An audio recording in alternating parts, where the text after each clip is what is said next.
bersifat sabar. Karena itu engkau harus bersabar dalam segala bidang kehidupan.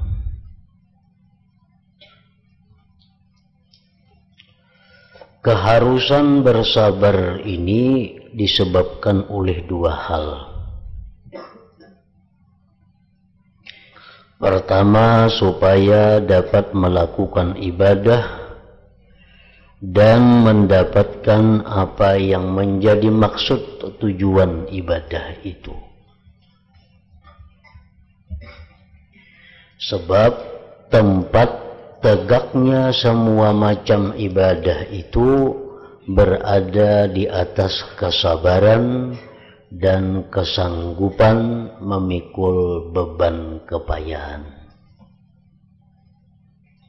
Jadi barang siapa tidak banyak bersabar, maka ia tidak akan bisa sampai kepada sedikit saja dari ibadah dengan sebenar-benarnya. Sebabnya begini, orang yang bermaksud ibadah kepada Allah Ta'ala dan hendak tekun beribadah dengan sungguh-sungguh pasti menghadapi berbagai kepayahan, bermacam-macam ujian, dan beraneka bencana yang muncul dari segala jurusan. Nah, ibadah itu dalam keadaan normal, dalam keadaan tenang, dalam keadaan sihat, memerlukan kesabaran. Apalagi ibadah ditambah datangnya ada bencana-bencana lain, musibah-musibah lain, maka tentu akan lebih menghadapi kesabaran itu. Sembahyang contohnya, sembahyang itu ibadah yang pada zatnya memerlukan kesabaran. Apalagi ditambah misalnya dengan sakit. Dengan sakit apa di tubuh kita, sehingga sembahyang itu menjadi lebih berat. Nah, maka makin ditambah kesabaran kita. Puasa itu pada zatnya sudah merupakan ibadah yang dilaksanakan dengan kesabaran. Orang yang kada sabar kada akan bisa puasa. Apalagi ditambah dengan musibah-musibah lain. Makinnya puasa itu perlu kepada kesabaran. Nah, jadi apabila kita tidak bisa bersifat dengan sabar, kita kada mampu bersifat dengan sabar, kita kada akan bisa menghasilkan ibadah walaupun sedikit.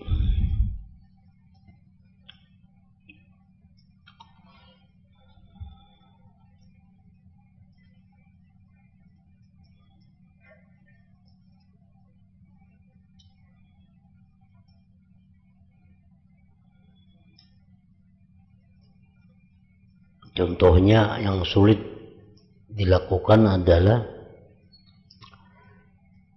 ibadah sembahyang, memerlukan kepada beberapa syarat, antara lain syaratnya adalah bersuci. Nah, bersuci atau berwudu umpamanya. Nah, berwudu itu bisa dilaksanakan apabila banyunya ada, anggota tubuh nang dibasuh, nang disapu dalam keadaan aman, dalam keadaan sehat. Nah, kita bisa membayangkan bagaimana kita mesti bersabar andai kata di anggota wudhu itu ada luka. Misal di tangan kita ada luka nang kada boleh kena banyu. Nah, lukanya ini kada boleh kena banyu.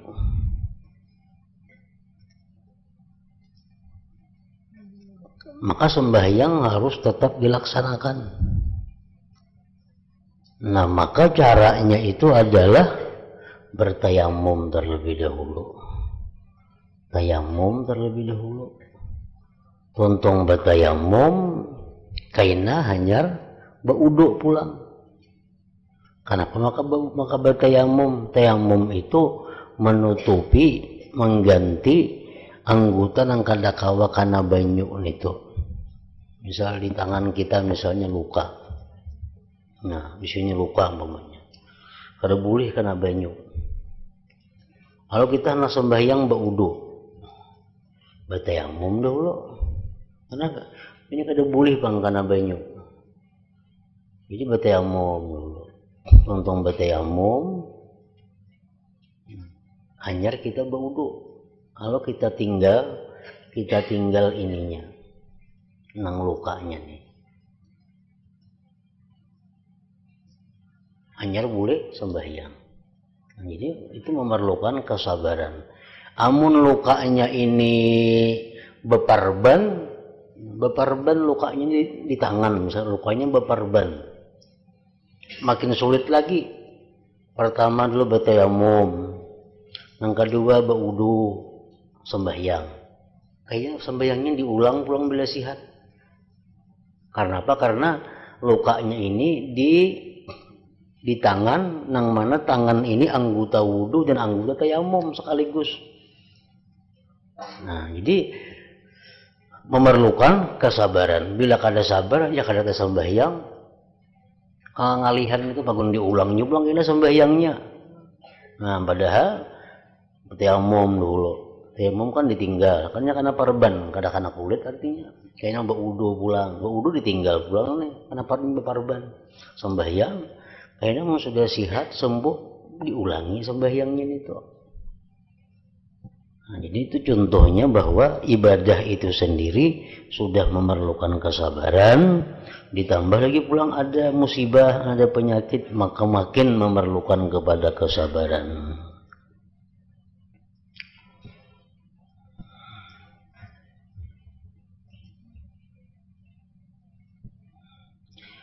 Pertama, setiap ibadah pasti membawa kepayahan.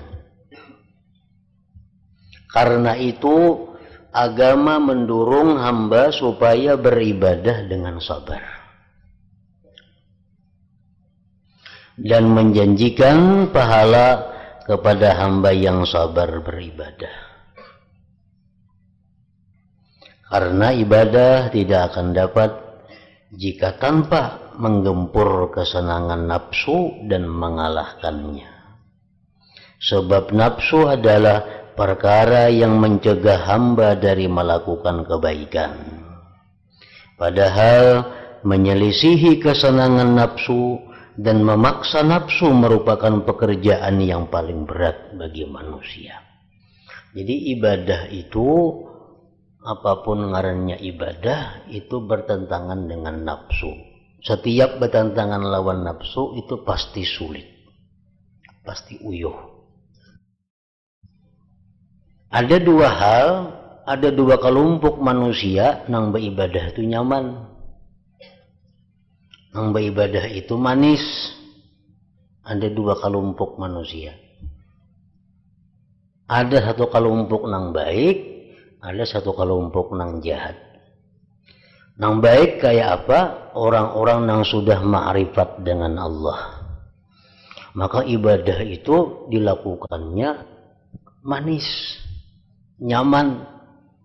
Oleh karena itu kita ada mendengar orang-orang yang sudah ma'rifat itu ibadah yang kita kada sanggup melakukannya, mereka sanggup. Kenapa? Mereka manis, nyaman. Nah, yang kedua, ibadah itu bisa menjadi manis, bisa menjadi nyaman bila dilakukan dengan riya. Nah, dengan riya. Ini kelompok kedua, kelompok nang jahat. Ini beribadah itu minta puji orang, bang. Beribadah supaya dapat kedudukan. Beribadah supaya dapat pangkat. Otomatis ini nyaman, nah sembahyang. Supaya dipuji orang sebagai orang penyembahyang. Ini kada merasa lapah, kada merasa susah, karena ada yang diharapnya pujian daripada manusia. Nah, apabila kita dalam keadaan bukan dari dua golongan tadi, orang nang ma'rifat kita belum ke situ. Nah, ibadah kita karena Allah kadaria, pasti ibadah itu susah, pasti ibadah itu sulit, karena bertentangan dengan nafsu kita. Nah, makanya tadi ibadah itu pada dirinya sendiri sudah memerlukan kepada kesabaran. Setiap ibadah pasti membawa kepayahan, karena itu agama mendorong hamba supaya beribadah dengan sabar dan menjanjikan pahala kepada hamba yang sabar beribadah, karena ibadah tidak akan didapat jika tanpa menggempur kesenangan nafsu dan mengalahkannya, sebab nafsu adalah perkara yang mencegah hamba dari melakukan kebaikan, padahal menyelisihi kesenangan nafsu dan memaksa nafsu merupakan pekerjaan yang paling berat bagi manusia. Ya, orang bersedekah. Orang bersedekah bagi orang-orang yang sudah ma'rifat dengan Allah, mereka tuh kada susah. Kenapa? Karena mereka ma'rifat, tahu, merasa bahwa setiap sedekah itu gantiannya berlipat ganda di dunia dan di akhirat, dibalas oleh Allah. Di dunia dapat berkahnya, di akhirat dapat balasannya. Lalu mereka bersedekah dengan senang, dengan nyaman. Atau bisa juga bersedekah ini dengan nyaman, dengan senang, orang yang minta puji kepada manusia. Ini menunjuk duit 1 juta, 2 juta, 3 juta, supaya padahal orang itu pemurah, supaya dikatakan inya itu penyumbang. Nyaman juga yang bersedekah. Tapi amun orang-orang nang kada ria, orang-orang nang kada mengharap pujian manusia, nang hanya mengharapkan Allah dan belum sampai kedudukannya kepada ma'rifat, maka menyumbangkan duit sedemikian rupa itu adalah susah baginya, payah, memerlukan kesabaran yang luar biasa. Yang kedua, hamba itu apabila melakukan kebaikan dengan berpayah-payah, tentu harus berhati-hati dalam melakukannya supaya tidak rusak amalnya. Menjaga kebaikan dan kebenaran amal adalah lebih berat ketimbang amal itu sendiri. Amal yang sudah kita lakukan dengan susah payah tuh, karena kita belum ma'rifat kepada Allah, karena kita beribadah qadariyah, lalu ibadah itu susah, ibadah itu payah. Lalu ibadah yang payah tadi sudah dapat kita laksanakan, dengan pertolongan Allah. Nah, menjaga ibadah yang sudah kita gawi ini tuh supaya jangan hilang, itu payah pulang menjaga, memerlukan kepada kesabaran pulang. Kita ambil contoh misal bersedekah. Nah, bersedekah kita kada orang nang ma'rifat, kita kada ria, lalu bersedekah kita itu dengan sabar. Kenapa? Artinya lawan duitnya sayang aja. Cuma karena ini perintah Allah, karena ini anjuran daripada Rasulullah, bersedekah. Walaupun dengan hati nang berat. Inya kada ria, kayaknya rianya nyaman lagi sagumpal monjok duit kada bapaknya ria supaya minta puji. Atau inya ma'rifat nyaman. Ini kada ma'rifat kada, inya ria kada, orang nang salikin. Orang salikin. Sedekah susah payah, sabar. Sedekah 100.000, 200.000, 1 juta. Nah, kaina menjaga sedekah ini supaya tetap utuh sampai bisa dinikmati gina pahalanya di akhirat, itu memerlukan kesabaran pulang. Kenapa? Karena sedekah yang sudah baik tadi kita simpan, bila kita kada bisa menjaganya bisa hilang. Dari apa? Banyak hal-hal yang bisa menghilangkan sedekah pahala ibadah-ibadah itu. Antara lain dengan menyesal umpamanya. Nah, bila menyesal otomatis pahalanya hilang. Ini bersedekah dengan ikhlas karena Allah. Padahal sayangnya lawan duit nih. Cuma karena disuruh agama kita menyumbang, sumbangkan.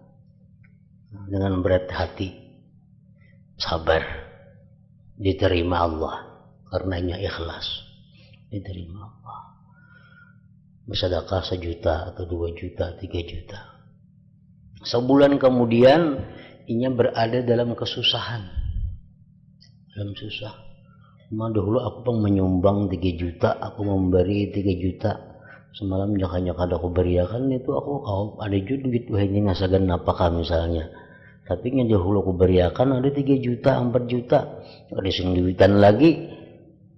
Lalu timbul ada penyesalan dalam hati bersedekah tadi. Nah, itu hilang pahalanya. Itu menjaga pulang itu menjaga itu perlu pulang kepada kesabaran. Atau manni wal adza, itu contohnya menghilangkan pahala sedekah. Kita bersedekah lawan orang, susah payah kita bersedekah, berinya. Oh, sekalinya orang yang kita beri tadi memusuhi kita, maka tuhuk diberi, tuhuk dibantu. Dengan susah payah kita membantuinya karena Allah, Pang. Nah, susah payah sekali timbul memusuhi kita. Lalu kita ini mengisah-ngisahkan ke lain. Terus si anu tuh musuhi aku bener wah ini. Padahal dahulu tuh aku bantu. Nak nukar sapida ditukarakan, nak nukar ini dihutangi, nak nukar ini dimacam-macami. Nah, karena itu hilang pahalanya. Hilang pahalanya. Kenapa? Karena kita man wal adza ngarannya. Nah, jadi itu perlu kesabaran pulang. Kita bersedekah lawaninya, membantuinya sudah penuh kesabaran supaya ikhlas karena Allah. Timbul sekalinya orangnya memusuhi lawan seorang, menyakiti lawan seorang. Itu diperlukan pulang kesabaran yang luar biasa supaya kita bisa menjaga sedekah kita lawan ingat itu jangan hilang pahalanya, jangan hilang. Karena sedikit saja ada menyebut-nyebut jadi hilang pahalanya. Nah, itu ujian juga kepada orang yang beribadah. Yang ketiga, memang tadi kan kita bersabar menghadapi ibadah. Yang ketiga pulang, dunia adalah tempat ujian dari Tuhan. Dunia tempat ujian dari Tuhan. Barang siapa hidup di dunia pasti mengalami musibah dan ujian-ujian dengan kepayahan-kepayahannya. Ujian itu bermacam-macam, ada yang berupa musibah yang mengenai keluarganya, kerabat-kerabatnya, saudara-saudaranya, teman-temannya, sebab mati, sebab hilang, sebab berpisah. Ada kalanya berhubungan dengan dirinya karena berbagai penyakit. Ada yang mengenai kehormatan sebab orang-orang lain pada memusuhi orang tersebut. Masyarakat ingin menjatuhkannya atau menghinanya, membicarakannya dan berkata-kata dusta tentang dirinya. Ada pula yang mengenai harta bendanya sebab hilang misalnya, sebab kerugian misalnya. Masing-masing musibah itu menimbulkan rasa sakit dan panas. Yang satu berbeda dengan yang lainnya. Jadi hamba perlu kesabaran untuk menghadapi semua musibah tersebut. Kalau tidak sabar, maka keluh kesah dan kesusahannya tentu bisa mencegahnya dari tekun beribadah. Kita sudah kawa bersabar melakukan ibadah sembahyang, sabar kita. Artinya susah payah tapi kita mampu mengatasinya dengan baik. Kita mampu bersedekah padahal susah, padahal payah, tapi karena ini anjuran Allah kita bersedekah, kawa kita laksanakan dengan baik karena Allah. Nah, lalu kemudian datang musibah. Datang musibah kepada keluarga kita, datang musibah kepada diri kita, penyakit-penyakit. Datang musibah kepada pribadi kita, kita difitnah orang, kita dizalim orang, kita disambat orang, kita dicaci maki orang. Ada musibah kadang-kadang menerima mengenai harta bendanya. Nah, bila kada sabar nangka itu, maka akan mengganggu ibadah. Karena ba'amal jadi kulir, berdagang rugi nah. Kulir semuaan. Berdagang rugi atau awak sakit-sakitan, tambah malas beribadah. Nah, ini perlu kesabaran pulang menghadapinya. Ibadahnya sudah mesti sabar, gara-gara penyakit datangan ini pulang makin ditambah kesabaran.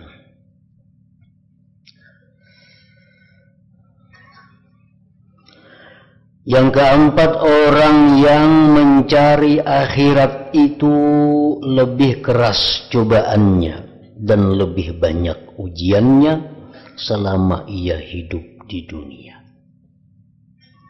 Jadi jangan kita anggap bahwa kita menuntut ilmu, kita banyak beribadah, hidup kita akan mulus. Jangan dianggap kayak itu. Makin kita mendekat kepada Allah, makin kita mendekat kepada surga, ujiannya makin keras, musibahnya makin berat yang kita hadapi sesuai dengan tingkatan kita. Musibah-musibah itu akan selalu kita hadapi selama kita belum sampai kepada tingkatan ma'rifatullah yang sebenarnya. Nah, bila orang sudah sampai kepada ma'rifatullah itu kada ada lagi baginya istilah musibah, karena ia sudah kenal dengan Allah Ta'ala. Apapun yang diberikan Allah, ia senang. Apapun yang dijatuhkan Allah kepadanya, ia ketuju. Jadi kada ada lagi istilah musibah lawan inya. Tapi selama hendak mencapai kedudukan menjadi orang yang dekat dengan Allah, nah itu luar biasa godaan cobaannya. Makin kita dekat, makin susah payah. Nah, jadi jangan beranggapan bila kita nuntut ilmu, kita beribadah, hidup kita akan nyaman, rezeki kita pasti akan luas, semua berjalan mulus. Nah, kada macam itu. Pasti ada cobaan-cobaan. Cuma kadang-kadang orang-orang tertentu itu ada yang diberi Allah kemudahan menghadapi ujian-ujian itu. Nah, sebagian ada yang kada diberi kemudahan, lalu inya susah, lalu inya kepayahan. Ada sebagian orang yang diberikan Allah dengan sifat latifnya Allah. Orang ini diberi Tuhan musibah penyakit, diberi Tuhan musibah harta, diberi Tuhan musibah keluarga, tetapi Allah memberikan kepada dirinya sifat latif sehingga kada terasa. Orang lain maras melihat inya, mana musibah ini, tapi inya sendiri kadang merasakan susahnya musibah itu. Nah, sebagian orang ada diberi Allah sifat latifnya itu, tapi yang kada diberikan Allah sifat latifnya itu akan mengalami kesusahan begitu dia mendekat kepada Allah Subhanahu wa Ta'ala. Jadi jangan dianggap selawas aku menuntut ilmu, selawas aku sembahyang tahajud, pina banyak benar musibah pinanya. Memang kayak itu nang bujur ngarannya. Itu nang bujur berarti ada tanggapan dari Allah. Nah, kalau kita ini hidup asal nang kada karuan, lalu kita mendekat kepada Allah beribadah apa, tapi kada ada gangguan-gangguan, kada ada cobaan-cobaan, berarti Allah kada respon lawan kita ngarannya. Berarti hubungan kita belum dekat dengan Allah, masih kayak dahulu aja lagi. Nah, jadi bila kita sudah mulai tubat, kita sudah mulai hendak lurus ke jalan Allah, datang cobaan-cobaan, oh berarti diterima. Berarti Allah merespon, Allah menghadap kita. Makin dekat kita kepada ma'rifat dengan Allah, makin banyak ujian-ujian, makin macam-macam fitnah cobaan dihadapi, macam-macam musibah. Itu menunjukkan bahwa Allah mulai menarik inya untuk dekat kepada Allah.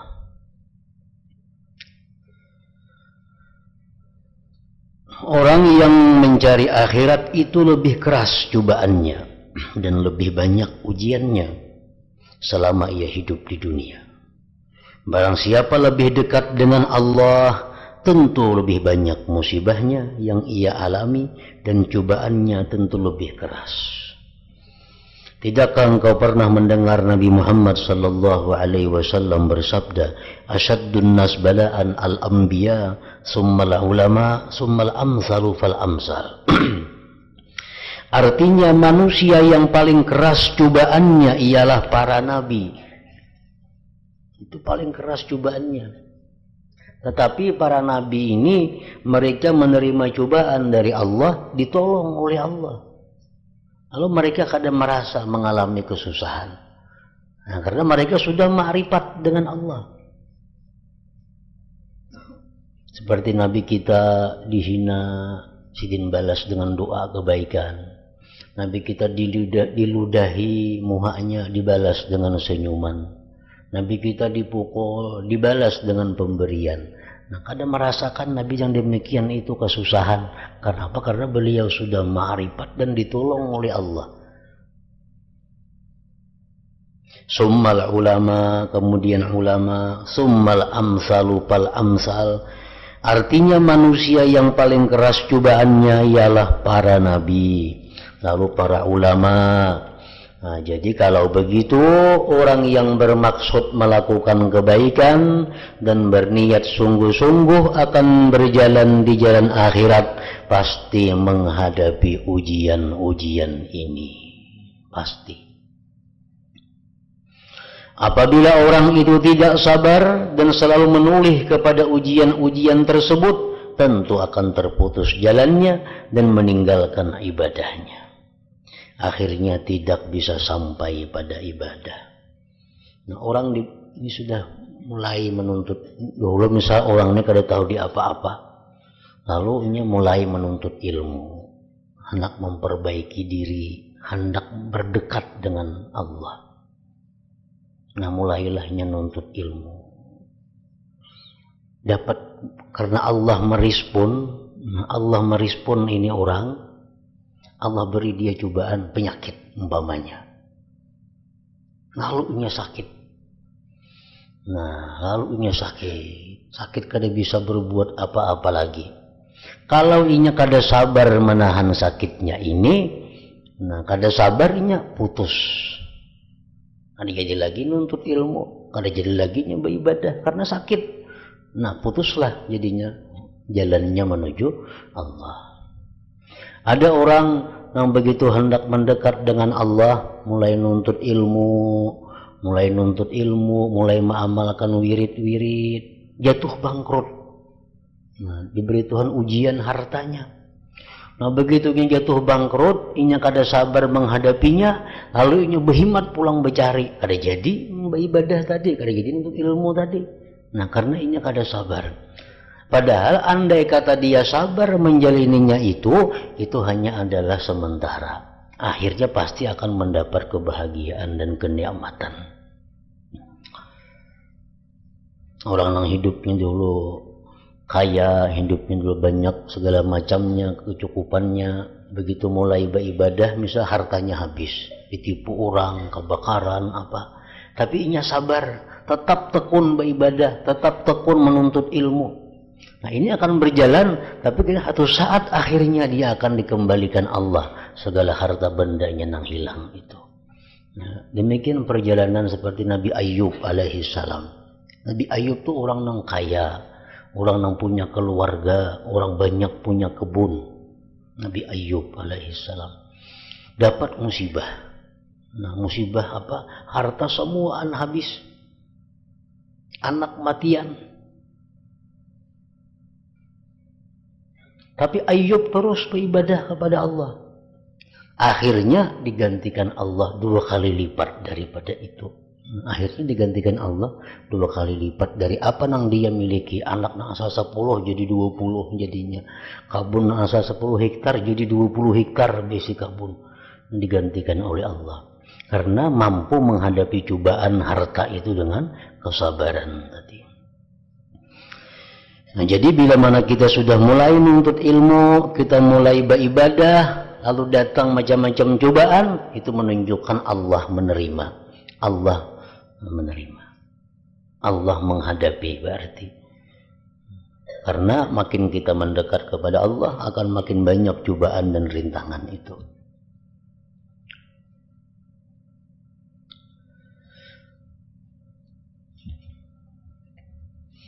Jadi kalau begitu, orang yang bermaksud melakukan kebaikan dan berniat sungguh-sungguh akan berjalan di jalan akhirat, pasti menghadapi ujian-ujian ini. Apabila orang itu tidak sabar dan selalu menoleh kepada ujian-ujian tersebut, tentu akan terputus jalannya dan meninggalkan ibadahnya, akhirnya tidak bisa sampai pada ibadah. Banyak orang-orang yang gagal itu sudah bagus menuntut ilmu, bagus sudah beribadah, membaca ini bisukan, baca ini kamarian, gawinya sudah berbulan-bulan nangka itu dapat musibah.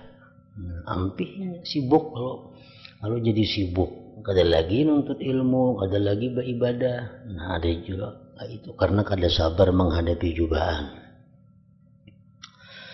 Allah Subhanahu wa ta'ala telah memberitahu kita supaya berhati-hati menghadapi ujian Allah, dan Allah tetap akan menguji kita dengan berbagai ujian. Yang demikian itu dinyatakan dan dikukuhkan oleh Allah dalam firman-Nya, la tublawunna fi amwalikum wa anfusikum wa la tasma'unna minal ladzina utul kitab min qablikum wa minal ladzina asyraku adzan katsira. Artinya, kalian pasti akan diuji. Kalian akan pasti diuji. Dalam hal harta kalian. Harta diuji. Dan diri kalian. Pasti banyak mendengar omongan sambatan-sambatan yang menyakitkan hati. Dari orang-orang yang diberi kitab sebelum kalian dan orang-orang musyrik. Artinya kita akan dicaci maki oleh orang, baik nang orang alim, baik orang awam, semua banyak menyembati kita macam-macam.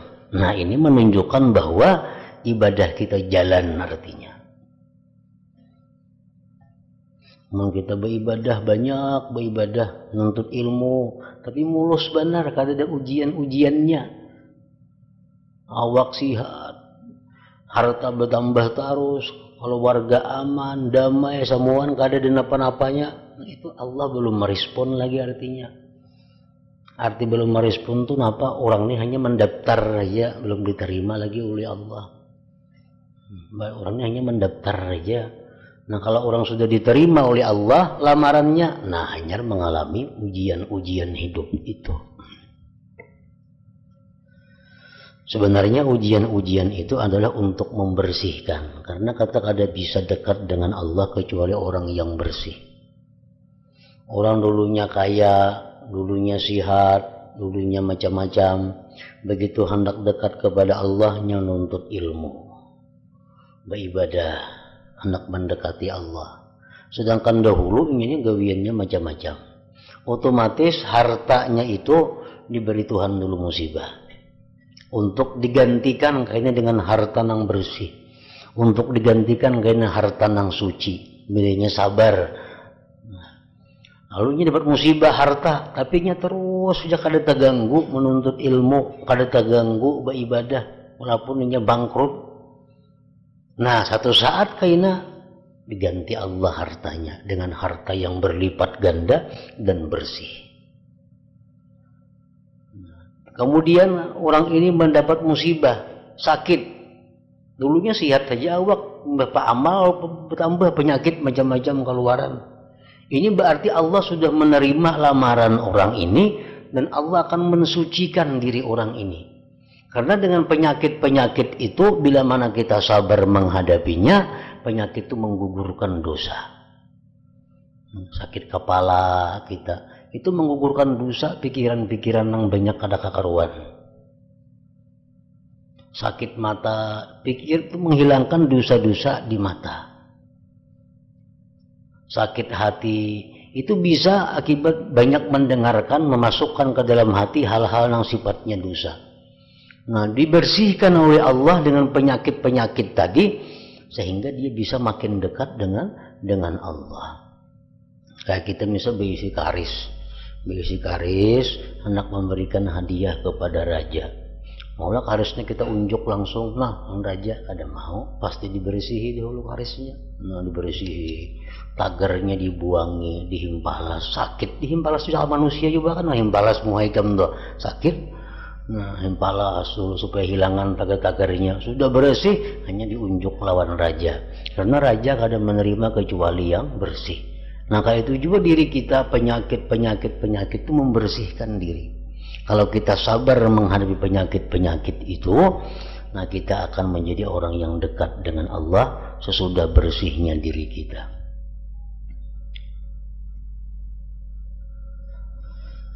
Kalian pasti akan diuji dalam hal harta kalian. Lagi dahulu mencari harta, kata tahun yang halal, kata tahun yang haram, semuaan raup. Nah, kalau begitu hendak beribadah kepada Allah, Allah akan menerima nangka itu, mesti dibuang dulu nangka ada baiknya. Dan diri kalian pasti banyak mendengar omongan yang menyakitkan hati dari orang-orang yang diberi kitab sebelum kalian dan orang-orang musyrik. Kemudian Allah Ta'ala berfirman, wa in tasbiru wa tattaqu fa inna dzalik min azmil umur. Artinya, jika kalian bersabar dan berhati-hati, maka ketahuilah bahwa sabar dan takwa itu termasuk perkara yang penting sekali. Jadi seakan-akan Allah Ta'ala berfirman, hai para orang mukmin, tetapkanlah diri kalian bahwa kalian tidak dapat terpisah dari berbagai bala ujian dari Allah. Jika kalian bersabar, maka kalian benar-benar jantan, dan cita-cita kalian adalah cita-cita jantan. Bila demikian, barang siapa berkehendak ibadah kepada Allah Subhanahu wa Ta'ala, maka pada permulaan wajib berniat untuk bersabar. Kita hendak mulai beribadah teratur, hendak menuntut ilmu teratur, pasang juga niat bahwa aku akan sabar. Berniat sabar itu dalam jangka waktu yang panjang, dan menetapkan dirinya untuk menanggung kepayahan-kepayahan yang besar. Lagi pada silih berganti hati hingga mati. Kalau tidak berani bersabar, berarti ia menghendaki suatu perkara tanpa memakai alat dan mendatanginya tidak melalui jalannya. Kalau hendak kita beribadah tapi kita kada tahan sabar, nah itu kada kawa.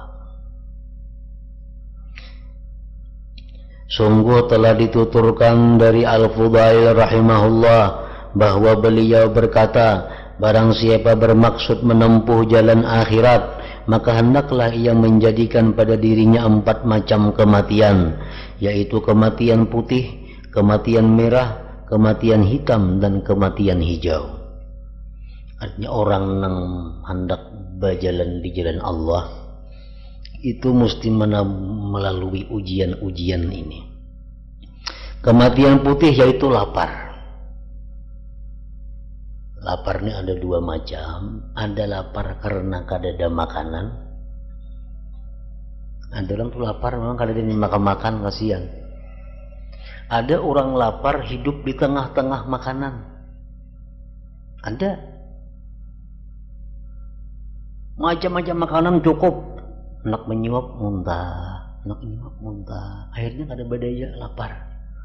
Itu ujian dari Allah. Jadi kelaparan itu bukan bagi penyakit orang kada berduit, kada. Orang kaya pun banyak nang kelaparan. Di rumah sakit lihat ya, banyak orang-orang sugih tuh yang kada kau makan, kenapa kada kau makan? Yang makannya muntah. Nah, pada sing banyakan makanan, anggur macam-macam buah cukup, iwak macam-macam iwak. Cuma liurnya kada ada, kelaparan juga ngarannya.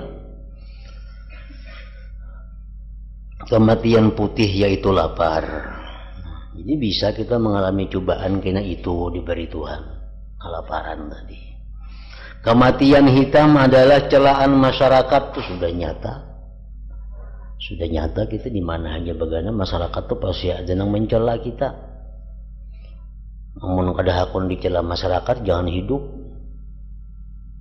Orang yang lebih mulia pada kita, lebih baik dari kita, lebih afdal daripada kita pun dicela orang, apalagi kita. Nah, jadi celaan masyarakat jangan dilawani, apalagi ditantang, apalagi dibalas. Letakkannya. Kematian hitam ialah celaan masyarakat. Kematian merah ialah tidak mau mengikuti ajakan syaitan. Syaitan membawa ini dilawan, syaitan mengajak ini dilawan. Dan kematian hijau adalah peristiwa-peristiwa, artinya musibah-musibah yang terjadi silih berganti.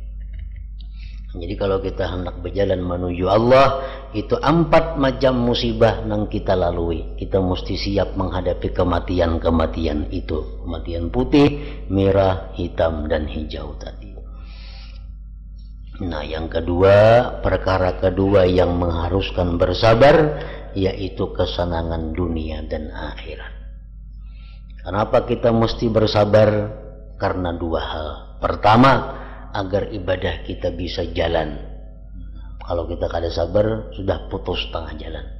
Karena ibadah itu susah, apalagi ditambah datangnya macam-macam musibah, maka beribadah makin susah. Menghadapinya dengan sabar agar bisa terus berjalan.